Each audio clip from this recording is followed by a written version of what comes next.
Hello, heroes and Zargons. I'm Alfred, and this is the Trials and Tribulations of Zargon, a series which details the many ways in which the Emperor's heroes foil Zargon and his minions in their plots to conquer the Empire. In it, we'll review the published quests and any house rules or modifications I'm using to make the game more interesting and challenging. My heroes this campaign are played by a single experienced player, so they cooperate, share resources, and are wise to the wiles of Zargon. In this episode, we'll cover Quest 9, Race Against Time.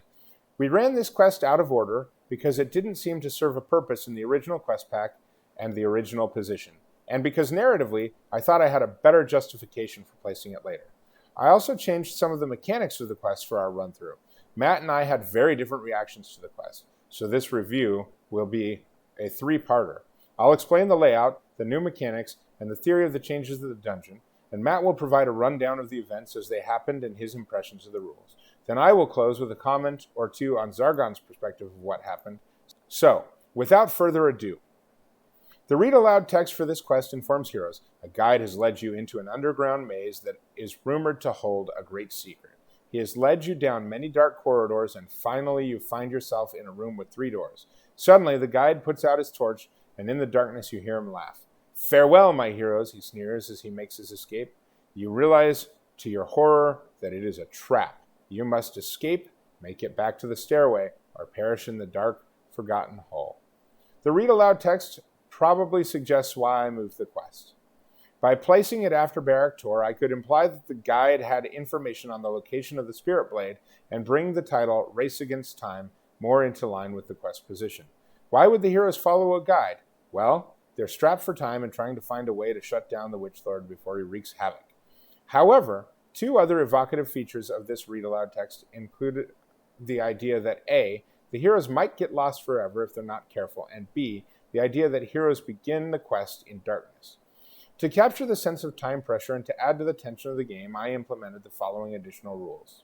The quest begins with the heroes in darkness. In darkness, the heroes are at -2 defense dice, -2 attack dice, can only see monsters that they are adjacent to, furniture when they become adjacent to it. They cannot cast spells at creatures more than 1 square away, and they cannot use ranged weapons. Heroes in darkness cannot search for traps or secret doors. In-game, we altered this rule to allow the heroes to search the tile that they are standing on for secret doors. These darkness rules are adapted from the Wizards of Morcar quest pack. We also had to temporarily suppress one of our house rules to make this quest interesting. So during this quest, the heroes must roll for movement every turn. They can never take the average of their movement dice. During their turn, any hero may spend their action lighting the last torch. Once lit, the player has 14 turns of light. When the heroes are in light, gameplay proceeds as normal. In addition, Ball of Fire and Fire of Wrath each provide 1 turn of light. To the starting location, I added the following text. A. As the torch goes out, you hear several doors slamming. Probably the one you entered through has closed. All 3 of the other doors have opened, and the monsters in them will attack the heroes on their turn. Do not reveal this to the heroes unless they move adjacent to a door. With these modifications, the quest begins with the heroes in the southeast quadrant, in darkness, surrounded by orcs and goblins, and at a combat disadvantage. Once they fight their way out, they can follow the hallway around, clearing the southwest quadrant if they choose, and earning 100 gold coins and an elixir of life in the process. Alternately, they can run to the northwest quadrant and take the stairs home. I had the following considerations when designing the torch. The shortest route to the stairs in this dungeon is 40 squares. So I took that number and divided by 7, average move speed, to get about 6. Then I doubled the number and added a couple of extra turns just in case to arrive at 14 turns, which the torch would stay lit. I didn't want the heroes to have to play much of the dungeon in darkness. Instead, my goal with the torch was to encourage different play strategies and require the heroes to make tough choices. Do we split the party and try to find the stairs faster? Do we stop to fight monsters in the light and risk running out before the dungeon is fully explored? Do we leave the wizard exposed to an attack so that we can keep retreating down a corridor? These are the kinds of questions I wanted my heroes asking. I also wanted them to be afraid of the threats in the dungeon. A goblin isn't much trouble to a battle-axe-wielding barbarian, until that barbarian only rolls 2 attack and defend dice because his eyesight is impeded by darkness. Monsters have dark vision, of course. However, never in my wildest calculations did I expect what happened, so I'll let Matt take over from here. I didn't immediately light my torch. Are you as shocked by that as David was? I have a lot of thoughts about the torch mechanic that was implemented in this quest. They're a bit disjointed, though, since we only used the torches this once. I feel like this rule set will need a lot of playtesting to balance correctly, something that HeroQuest is not exactly known for. For now, I'll try to organize my thoughts in some sort of coherent manner. First thing I said when this quest was over was, "That was interesting. I'd be willing to try it again in future quests, but it made me very uncomfortable," although that's not necessarily a bad thing. David is right in that the most direct route from the start of the quest to the staircase is only 40 squares, which averages out to approximately 6 turns, but there is so much more to it than that. HeroQuest is not about finding the exit as quickly as possible. It's about exploring, killing monsters, and finding treasures. To get from the starting point of the quest to the 2 findable treasures and then to the stairs in the most efficient way possible takes closer to 18 turns, and that does not account for any skippable battles. Only the 2 orcs and the Chaos Warrior in the treasure rooms must be defeated before the heroes can search those rooms. All other monsters can theoretically be left behind unfought. Add in another 8 to 10 turns for fighting the other monsters you come across, and you're up to a conservative total of 26 turns. Search a few extra rooms for treasure, and you're up over 30 turns. The most important thing all Zargons must remember is that the heroes do not know the layout of the dungeon. The chance that they will take the optimal path through a dungeon is very unlikely. Think of the heroes as teenage boys, and their quest through the dungeon as a conversation with a female classmate who might be interested in them. No matter how blatant or straightforward Zargon might think the clues and hints are, unless things are spelled out in painstaking detail, they will screw up and misinterpret signs, causing them to waste time casting around aimlessly and second-guessing themselves. No offense intended to any actual teenagers out there, or to anyone who doesn't subscribe to the heteronormative viewpoint of my little analogy. I'm just being silly, but I think it gets the point across. Zargon must be prepared for the heroes to take at least 3 times longer to clear a dungeon than it would appear is needed by looking at the map. So although it could take realistically anywhere from 6 to 30 turns to complete this quest, I, as the hero player, had absolutely no idea how long it would be. I assumed it would take at least a double-digit number of turns, since, as I said, it is extremely unlikely that I would stumble on the optimal path. But an upper limit of 40 to 50 turns was not out of the realm of possibility, to account for bad dice rolls and aimless wandering. In my mind, it was a near certainty that the 1 torch I was given was not going to be enough to get through the dungeon. I had to balance the diminished visibility, attack, and defense caused by the darkness with what I felt would be the most useful time to light the torch and start the 14-turn clock before it sputtered out. Hesitant as I am to use my one-off items, even under the best of circumstances, I chose to stay in darkness to begin this quest. I knew I would likely be attacked, but thankfully there were only orcs and goblins to contend with.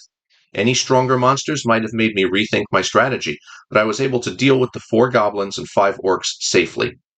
Since we ruled that while in darkness, I could only search for traps and secret doors on the square where a hero was standing, I then spent a long time meticulously searching each square of the inside perimeter of all 4 rooms in the starting quadrant of the board. When I realized that the only way forward was through a secret door into the hallway, I was satisfied that I had completed a sufficient portion of the quest to warrant lighting my torch before moving forward. I lit my torch and moved my heroes down the corridor. Knowing I only had 14 turns worth of light, I wanted to explore as much as possible. Exploring yields possible treasure, but it also gives information about the dungeon layout. I knew once my torch went out, I would want to find the exit and escape as quickly as I could, rather than continuing to explore while at a combat disadvantage.